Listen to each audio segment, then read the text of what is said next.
One, you've probably noticed that we have our volunteer fair going on in the meeting area in the back, so I hope that after our service you'll stick around. In addition to enjoying each other's company, look at some of the many opportunities to get involved, and also just many of the variety of things that we're doing here at the Unitarian Universalist Church of Spokane. I think it might surprise you.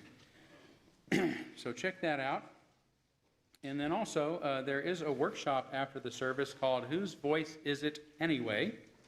About speaking and singing to be heard with Madeline McNeil. It's going to be happening in our chapel at 12:30. Hopefully you brought a sack lunch, but if not, my note says some sacks if you didn't bring a lunch. So that's a pretty good deal. So that's happening again at 12:30 after our service. And then, speaking of music, I wanted to remind you that the great Roy Zimmerman is going to be returning to UUCS on Friday, April 12th. And to entice you to come and hear this, just really is an incredibly talented guy, and I don't use that term loosely. He's an extraordinary guitarist, an extraordinary songwriter, has an extraordinary voice. He's comes from a comic background, so he's extraordinarily funny. He basically sings political satire and addresses some pretty poignant issues. In fact, you told me his newest song is online. We're going to try to show it for you next week. But Secret Agent Manafort. Secret Agent Manafort. So just to give you an example. But to help entice you to come, and we had such fun doing this last year. Peggy and I are going to sponsor another cookout prior to the concert, so there will be burgers and dogs, and of course some vegan and gluten-free options as well. So the event's actually going to start at 6. The concert's at 7:30. Tickets are $22. There'll be some for sale in the back, and I think there'll also be a few you can purchase at the door on that day. But if you're not familiar with Roy Zimmerman, you will thank me. You will say, "Oh my God, thank you, Todd. This is so much fun." So I hope you'll check that out too. Okay, let's say hi to one another. And as always, I didn't get to say hi to you. I saw you in line, but good to see you. I'm going to come down and say hi to you. I'm going to come down and give you a hug right now. Okay, let's greet one another.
Sometimes it's so loud in the back that I have to just really hammer it to get you to know that it's time, right? But do stick around after our service, of course, for social hour to visit more with one another. I did, before we go into our chalice lighting today, I wanted to point out that our unity candle is also lit at the front of our service, which for those who are here often know that this is something we do when one of our members has passed away. For those who knew Lola Reed, she passed away earlier this week after suffering congestive heart failure for some time. Lola was a very active, beloved member of this congregation for many years, including recent years, and had to stop coming a few years, about 3 years ago, due to health issues. So we want to remember the light of her life, and we're going to light our chalice in honor of her memory today.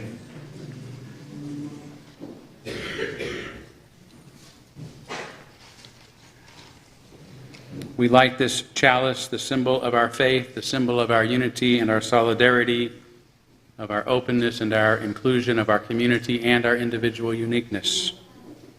May this small flame be our offering of warmth to those who are cold and alone, and a light to those in darkness. May it be a flame that ignites justice in our world and a beacon of hope to those in need, and may it reflect at least a spark of truth wherever truth has been lost, and cast a healthy shadow of doubt wherever it's been found.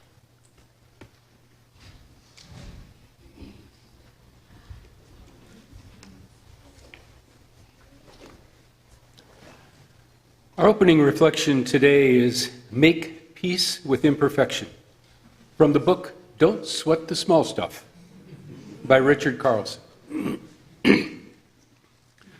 I've yet to meet an absolute perfectionist whose life was filled with inner peace. The need for perfection and the desire for inner tranquility conflict with each other. Whenever we are attached to having something a certain way, better than it already is, we are almost by definition engaging in a losing battle. Rather than being content and grateful for what we have, we are focused on what's wrong with something and our need to fix it. When we are zeroed in on what's wrong, it implies that we are dissatisfied and discontent.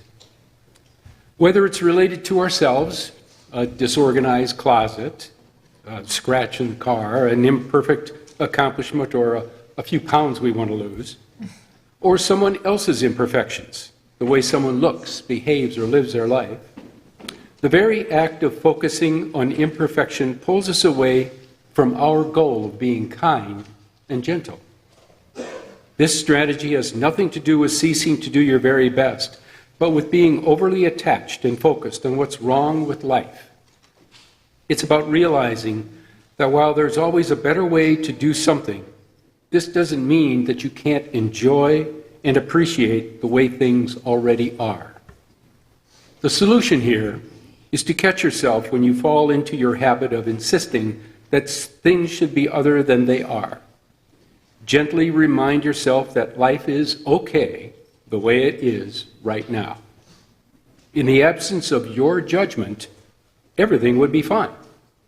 And as you begin to eliminate your need for perfection in all areas of your life, you begin to discover the perfection in life itself.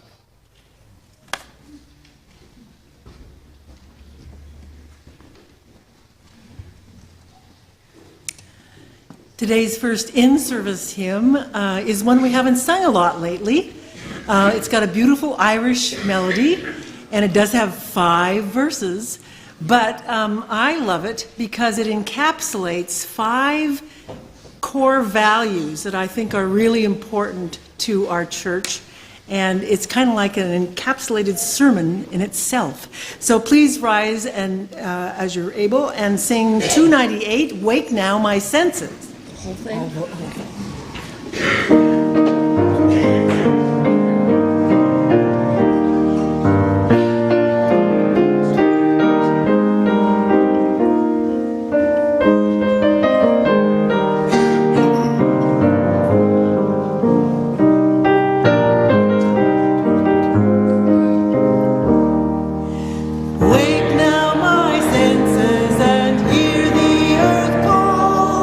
Feel the deep power of peace.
invite forward all of the young and the young at heart to join in a circle. We're going to play a game.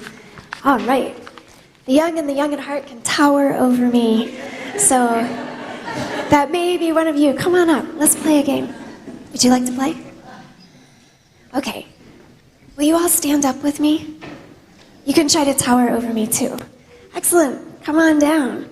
So this is a relatively simple game, and it involves us counting together. And actually, everybody can do this too, if you'd like. So we're going to count together to 7, and with every number, we're going to throw our hands up in the air. Does that make sense? Can we do that together? Yeah? Okay, let's go. 1, 2, 3, 4, 5, 6, 7. Excellent.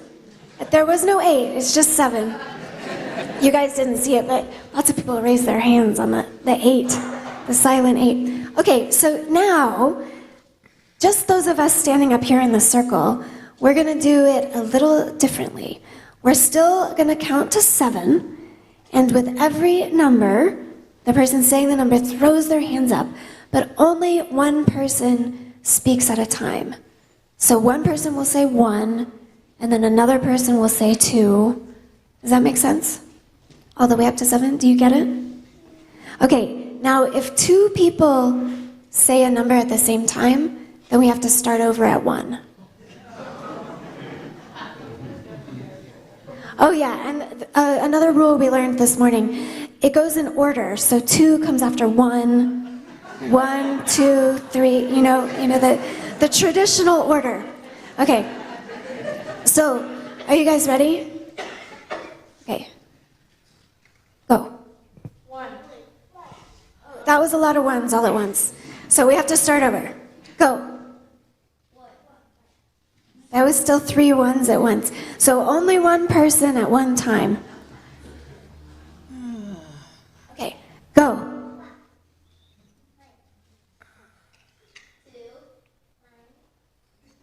Okay, so we have to do the traditional order. 1, 2, 3. And when you say your number, throw your arms up. All right, let's try it again. 1, 2, 3, 4, 5, 6, 7. That was pretty good. That was pretty good. Okay, let's do it. Let's do it one more time. And remember to throw your arms up when you say it. Okay, go. 1,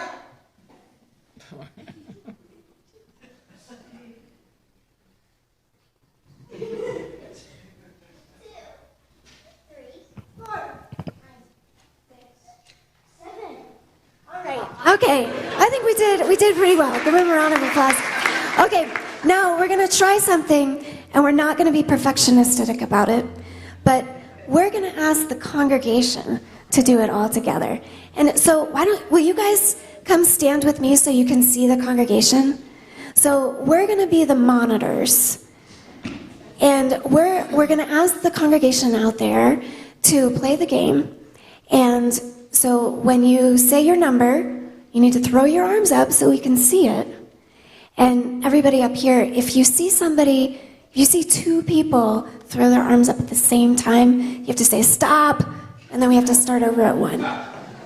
Okay, so we're not going to be perfectionistic. We're just going to give it a try because it's important to learn how to move in concert together and to speak when we feel called to speak and to move back when it's time for somebody else to speak. And of course, we don't always know when that's going to be, and sometimes we all speak at once, but we have a goal. Okay, ready? Monitors, ready? Okay, go. 1, 2, 3, 4. Okay, I hear a stop up here. How about it's okay if the people up here double up, but you guys, you have to be in concert. Nobody sitting out there can go at the same time as other people sitting. Okay, let's go.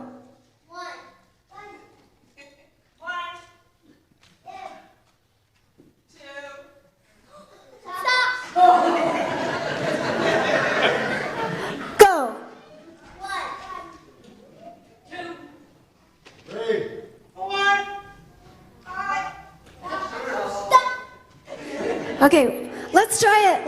We're doing pretty good. I think we got up to 5. Let's try it one more time. Ready? Go. 1,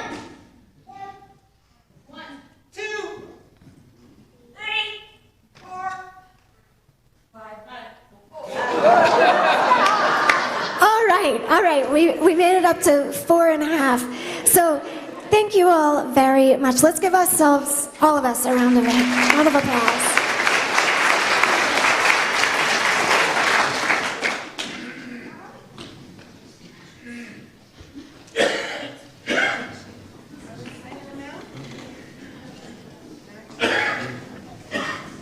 We're going to sing them out right now, Debbie? No, to sing the children out? Now we light the second chalice. We'll light the second chalice so that the light of our service may go with the children to education class. Okay. I will light it.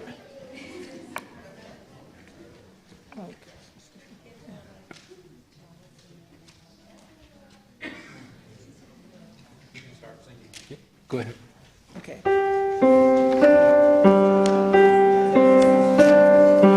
Go now in peace, go now in peace. May the spirit of love surround you everywhere, everywhere you may go. In today's bulletin, you will find an envelope for a special collection. The special collection today is for Meals on Wheels Spokane. Since 1967, Mid-City Senior Center has provided a nutritional and social lifeline for seniors throughout downtown, our meal site in Spokane, and Meals on Wheels delivering to homebound seniors. This collection will go to support Meals on Wheels today. Please do not seal the envelope. We'll reuse those envelopes as we continue here. So we now gratefully give and receive this morning's offering, which sustains this community and its mission in the larger world.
Thank you, Michelina.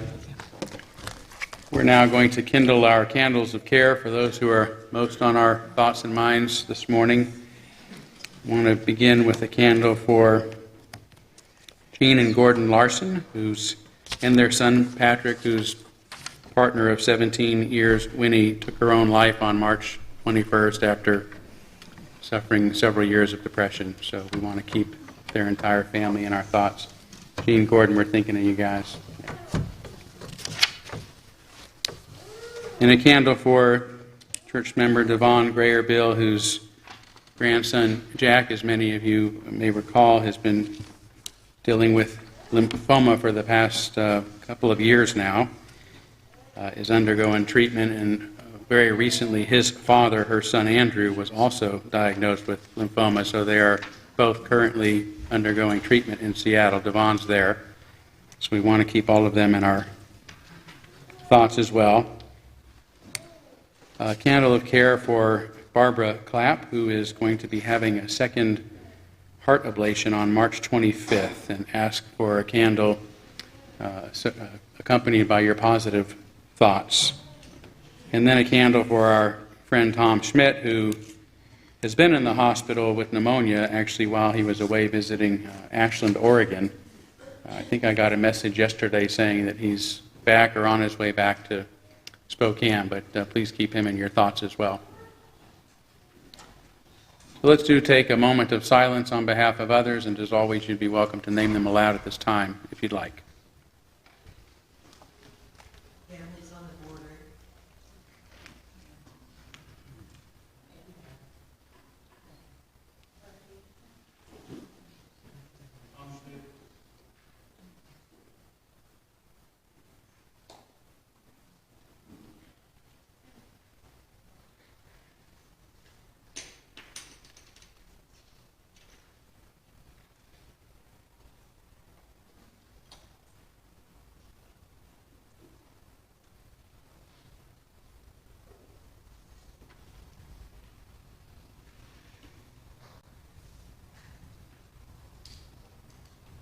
Those named aloud and those embraced in our silence, and all those who are suffering in our world at this hour, we hold in our community with compassion.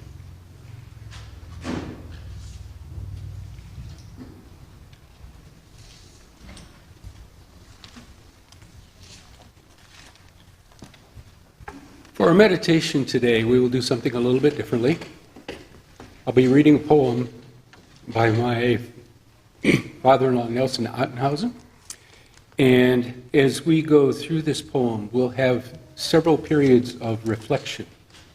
So I invite you right now to please close your eyes, adjust yourself into a comfortable position, relax, and with a deep, slow breath,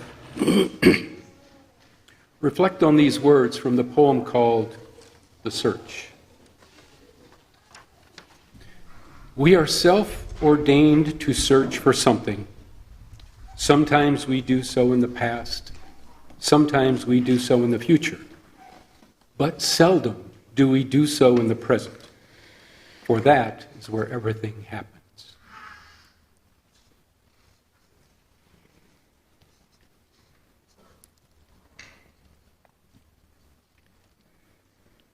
We fill our brains with clatter of past regrets and future fantasies, yet we rarely see the countryside, the ruts in the road, or nature in the now, for that is where everything happens.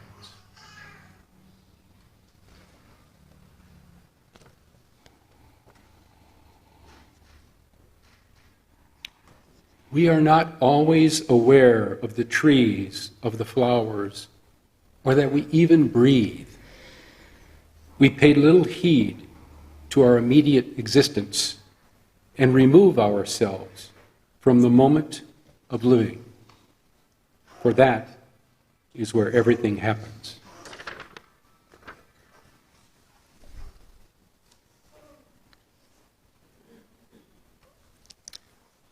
Whatever passage we choose to lose ourselves from our true being, it will always remain as a fingerprint on our destiny. And someday it will become clear that we are always at the beginning, for that is where everything happens.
migrants are we, living our lives in this land of the free.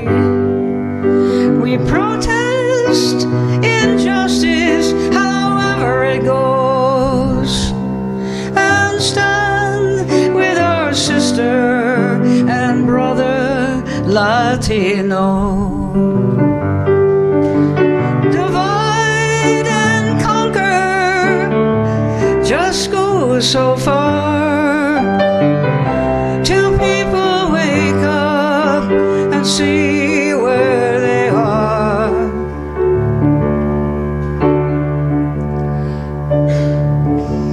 Passing through commotion on shifting ground, longing to hear a joyful sound.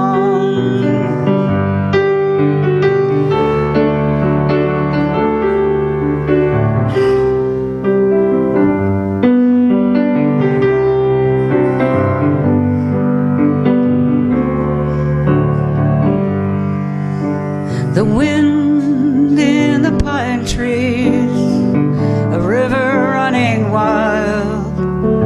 Somewhere there's a campfire beside a happy dad and child.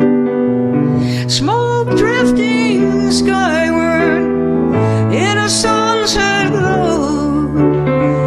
People getting together like long ago. Ocasio-Cortez and her Green New Deal, her amazing mind, her backbone of steel.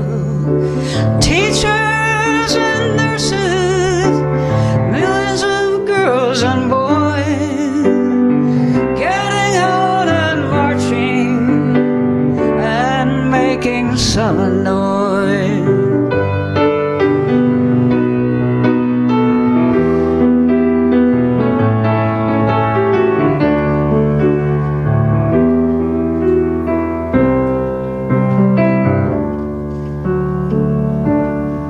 Keep moving, breathe deeply, open your throat. If it's money or numbers, we've got the vote. Do I hear a motion for peace in our time? And will there be a second before the midnight chime?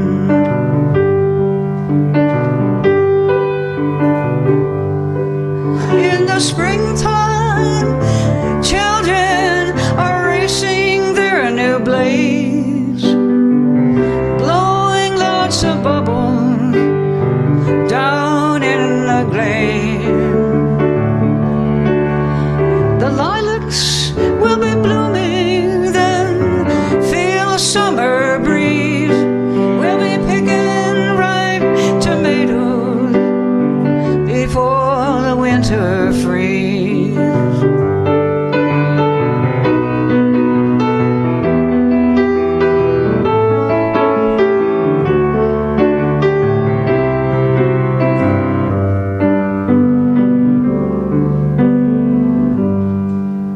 All children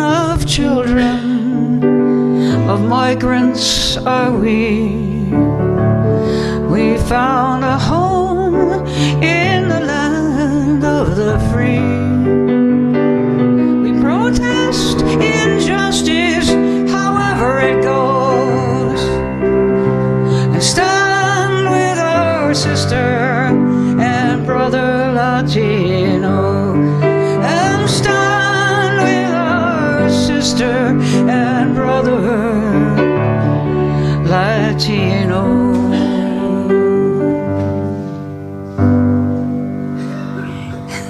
Thank you. Thank you.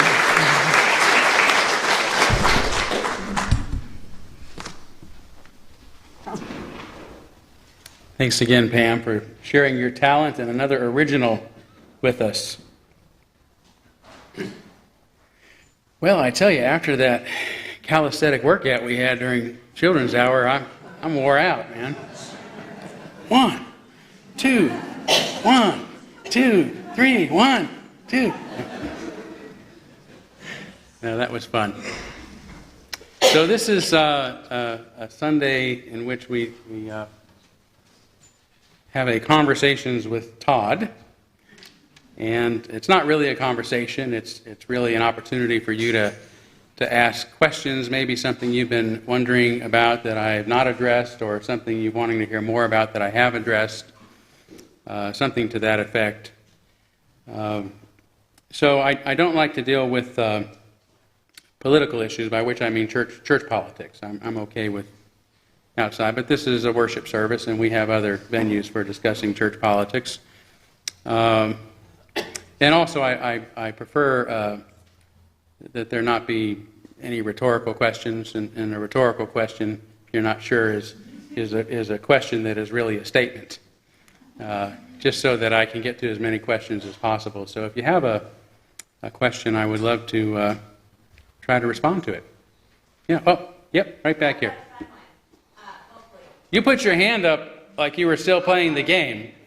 And you don't have a question, but you wanted to get, okay. You hit the buzzer. Buzz. So we just had a wonderful performance with an original piece. There have been others by her and I believe other members of the congregation or visitors with wonderful original music. And what are the odds we could maybe get some of this recorded for posterity? Okay, so I'll be repeating the questions. Rather than traveling around with a mic, I'll just repeat the question. So the question, to paraphrase, is that we just had another great example of original talent in our musical program here, and there's lots of those. And is there any opportunity we can get some of them recorded so that people can have them? And not always, but in this case, yes. Pam actually recently did a CD on her many social justice songs. Do you have any of those today? Yeah. You've got them today? 5. You've got 5 today. So there's 5 today. You've got dibs on one back here, Otera. Now, how much are you charging? Is it 150? 150 cents? No. Roughly? What?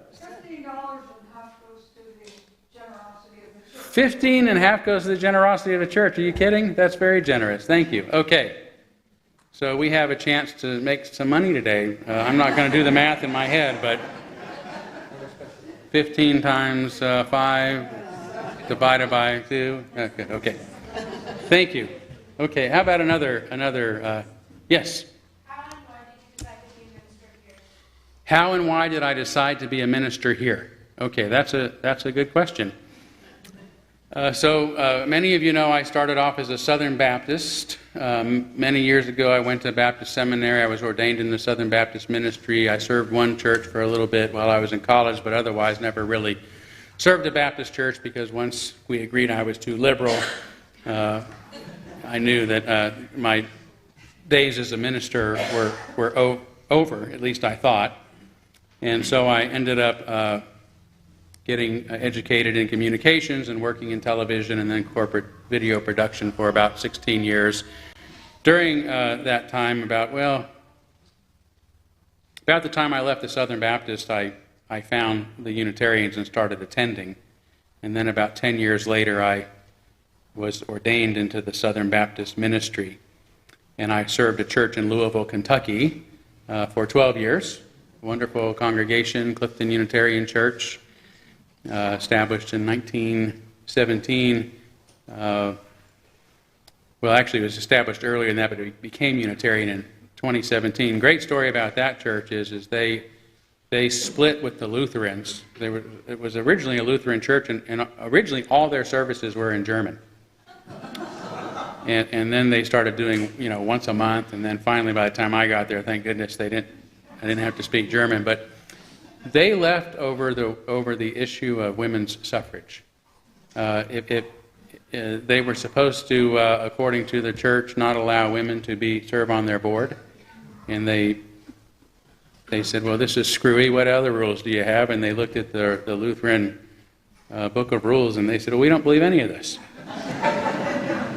And so they just left, and they wandered, and then in 1922 joined the Unitarians. So pretty incredible church. I loved being there. But at that time, I was also working for Kentucky Farm Bureau as a corporate video producer. And in 2004, after I'd been a sort of a part-time minister at Clifton, Kentucky was one of the first of 11 states to officially ban same-sex marriage by adopting a constitutional amendment stating that it would be just between one man and one woman.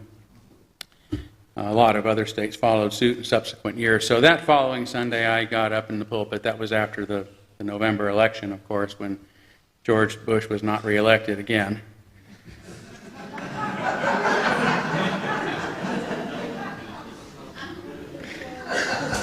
And I said, look, I can no longer, in good conscience, perform weddings for anybody until I'm free to perform them for everybody.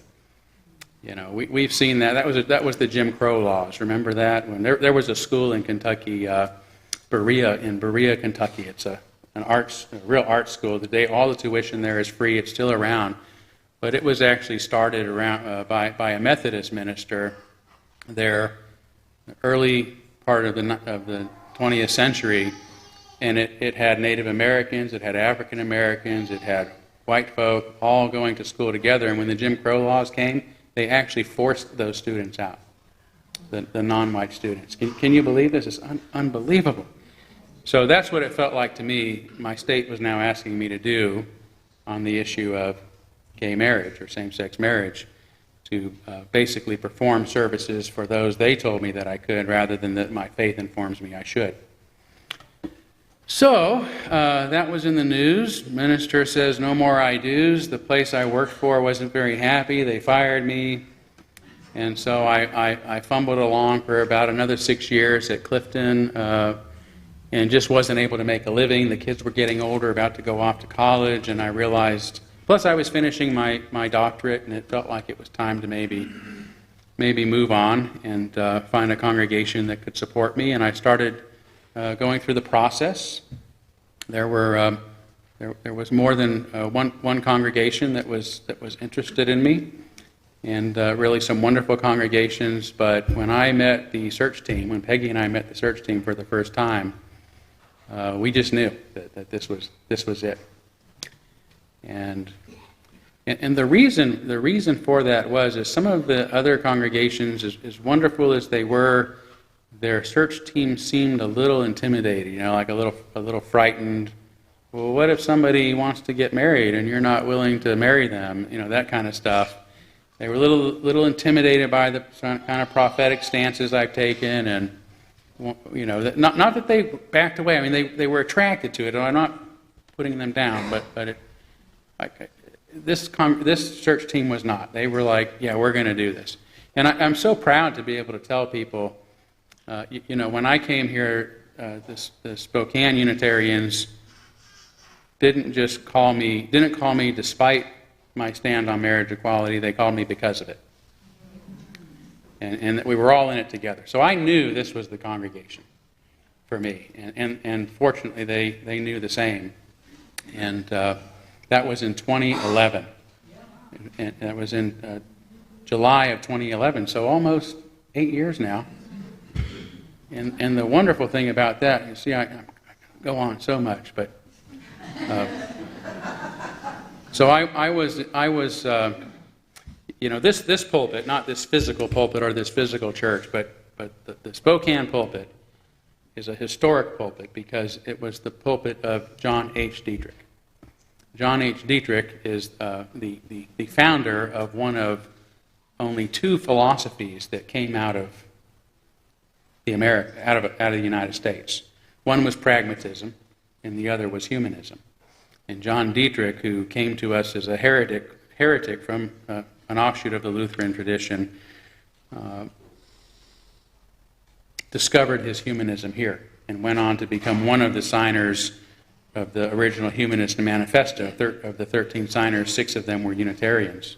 But this is the place that started in a congregation that in its 1887 bylaws, as some of you heard me say last week, said, you know, our source of truth is going to be science and reason, and we are going to, our mission is to crush superstition. I love that term. And then, you know, nobody's going to be censured for their opinions. Everybody gets to speak their mind here. So no wonder Dietrich, who was ousted as a heretic from his tradition, discovered humanism in this church. Anyway, he gave his first sermon in this pulpit November 7th, 1911. And I was installed in this pulpit November 7th, 2011.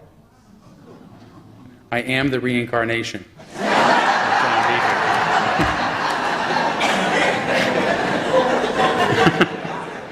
Actually, he died, I think, 4 years after I was born, so it was a transmutation of souls.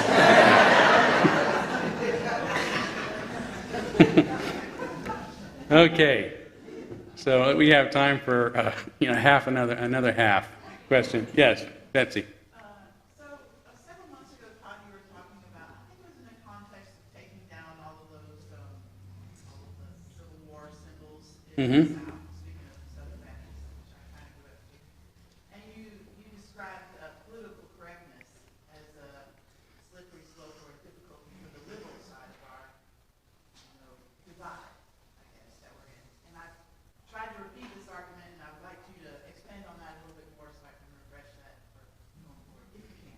Sure. Okay, so the question is in reference to a few sermons I've given now dissing political correctness.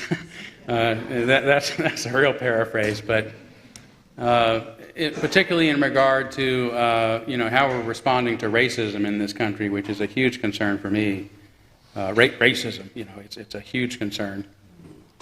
And just to sort of refresh your memory as to what my argument is.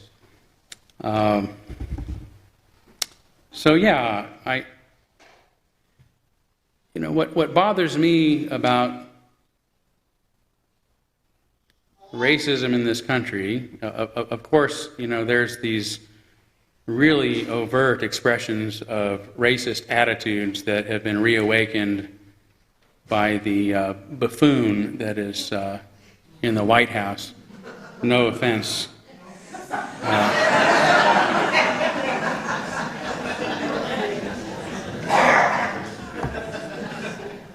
And those are so troubling for most of us in this country. I'm happy to say. And those things should be addressed, as should the symbols of racism that continue to proliferate in our nation, including the statues and the flags and street names like Fort George Wright that glorify the name of a person who massacred people, other human beings who were first human beings here on this very land. We certainly, have to address those reminders, but for me, the bigger problem is that racism is no longer strictly an attitude, right? Racism is not about individuals hating people who are different from them due to some arbitrary prejudice that they have. It has sunk into the fabric of our society. It is something that we do systemically.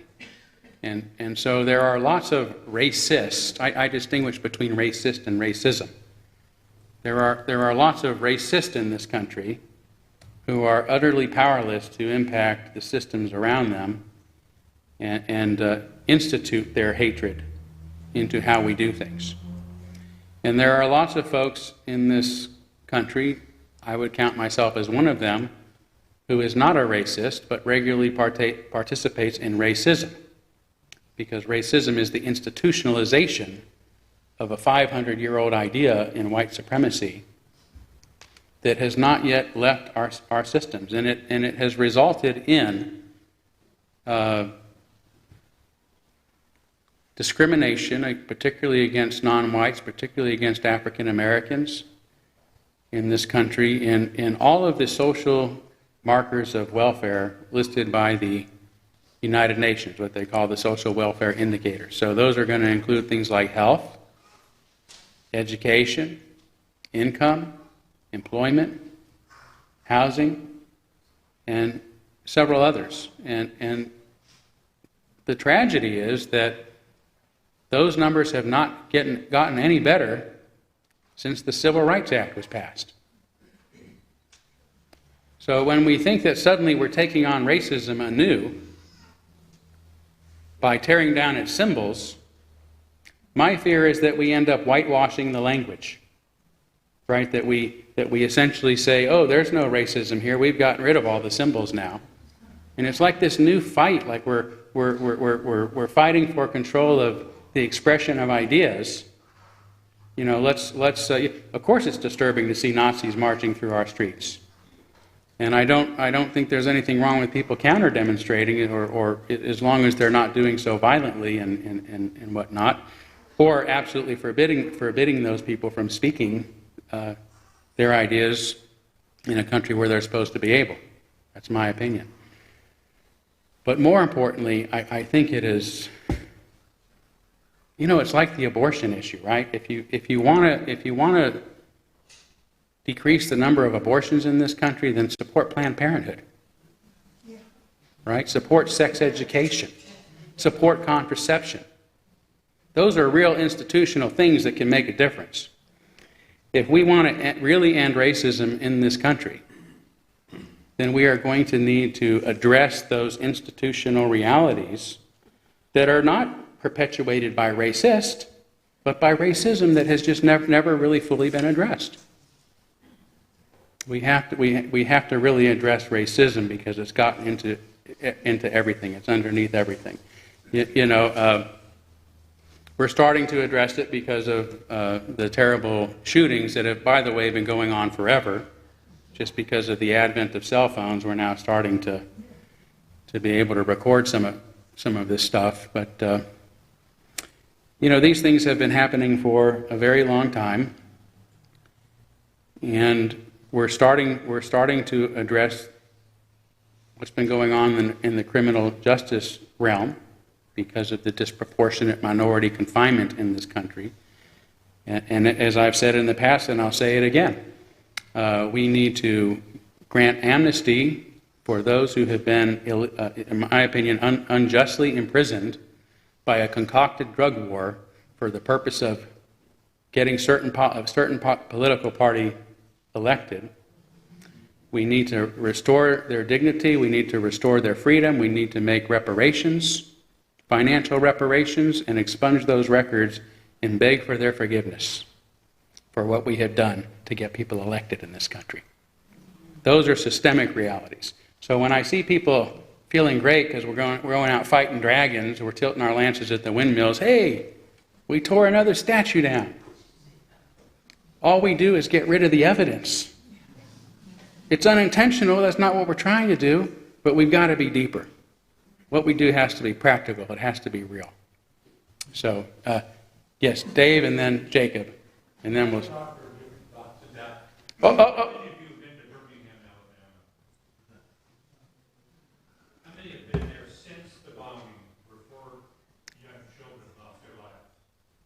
Dave, I want to stop you because I'm afraid most people aren't going to be able to hear you because there's not a microphone. Plus, it gets a little rhetorical. So I know it's a debate. Is it okay if I? I only want to mention that there are statues in the park across the street from the Baptist church.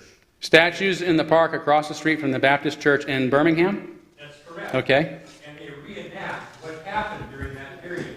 They show the dogs and their ferocity, jumping at children.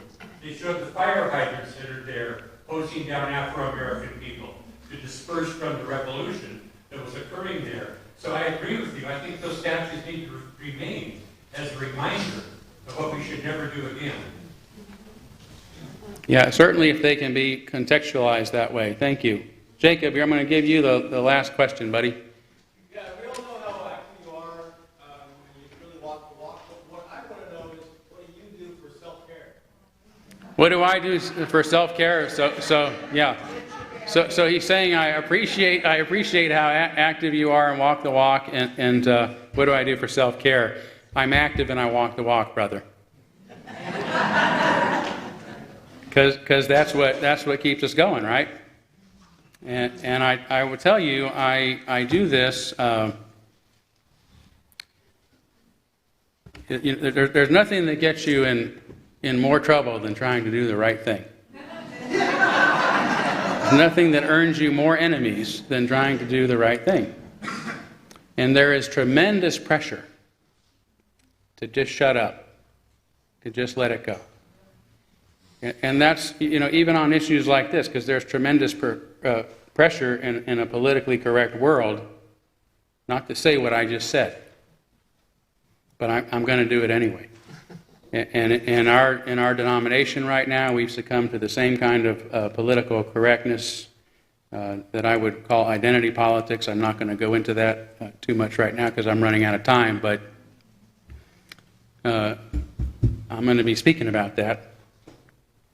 Not just here, but I'm intending to stir things up.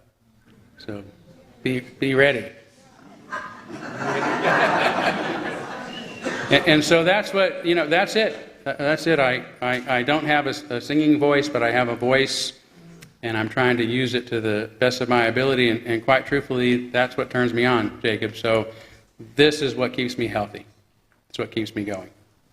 And virtual reality. Thank you. Okay, maybe just one more, because that clock's fast. Yes. Yes, Lanny. So, how are you using your voice right now? I'm interested in what's your walk at this point? What's my walk at this point? Yeah. Well, I think a couple of things. One is I'm increasingly troubled by the issue regarding the plight of our Palestinian brothers and sisters in the world. And I have tried my best as a person who cares about my Jewish neighbors deeply, who seem to be offended deeply whenever I or others that I know try to address the plight of the Palestinians. And yet, we can't remain silent on this issue. And it doesn't make us anti-Semitic. And that feels to me like an attempt to silence voices every time that accusation comes out. We need to be able to say, I'm not anti-Semitic any more than if I criticize the buffoon in the White House doesn't make me anti-American.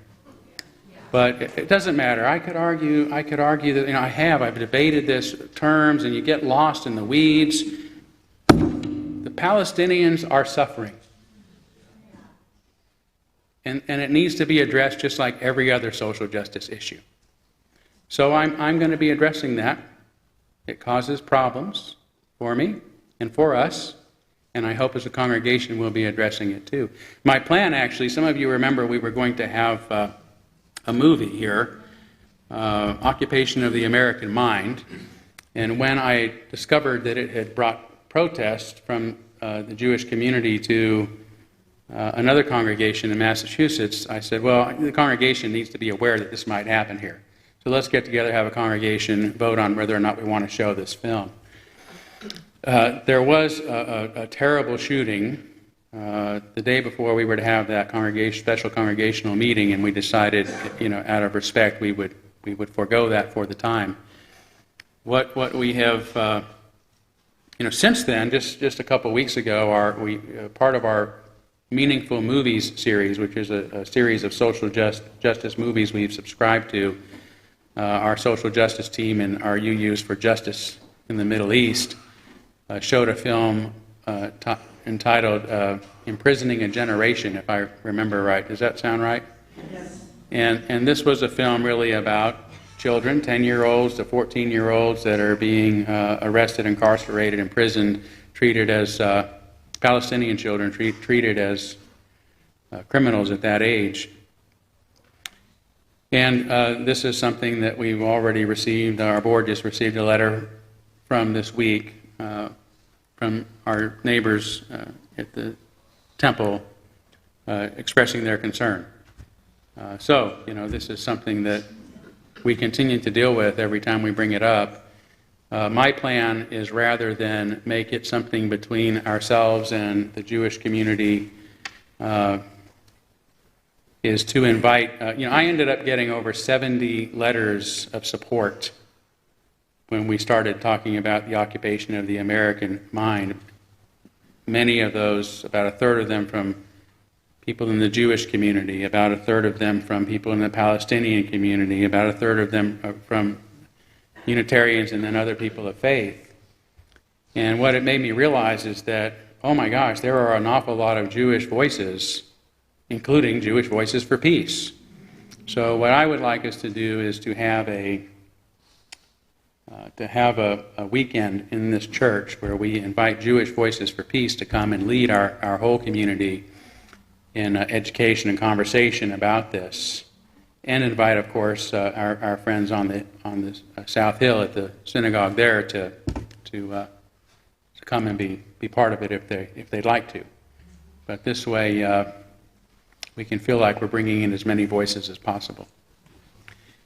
Yeah, so that's kind of the big thing I'm involved in. Other than that, I'm doing a lot of serious writing right now, because it's through my writing that I'm going to be able to address some of these other issues.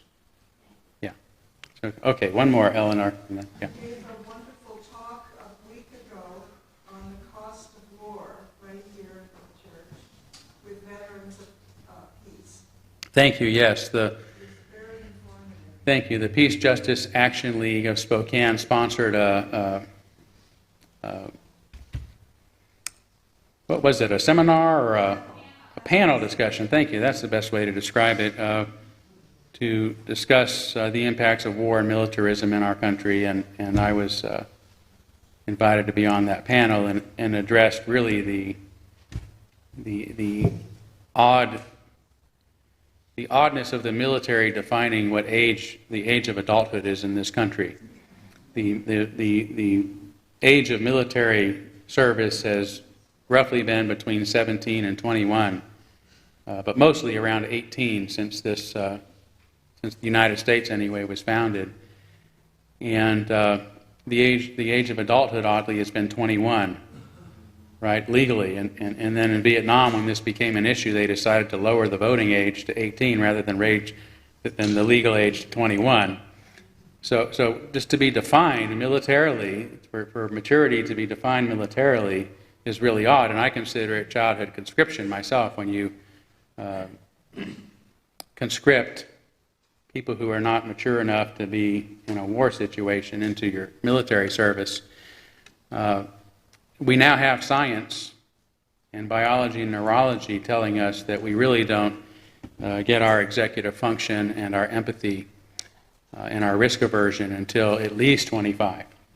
And that we should, as a very, very minimum, raise the age of enlistment to 25.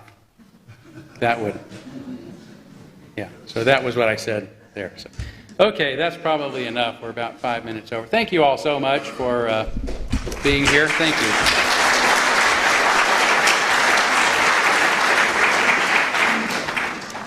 So please rise in body or spirit to sing our closing hymn, number 318, We Would Be One.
Our closing benediction today is another poem by my father-in-law, published in his book, Flowers, Love, and Other Things.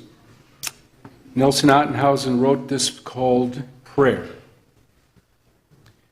When uttered, a single prayer in darkness becomes the light of but one candle.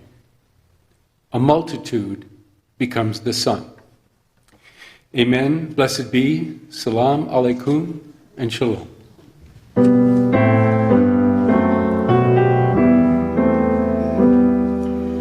Shalom Haverim, Shalom Haverim, Shalom, Shalom, Shalom Haverim, Shalom Haverim, Shalom,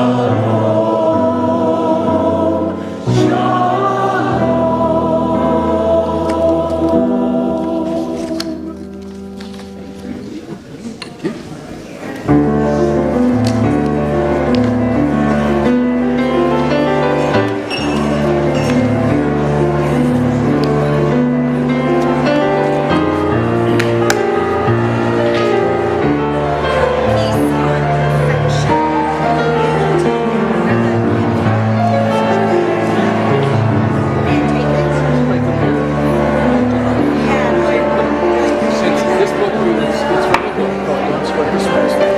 Because it's all small stuff.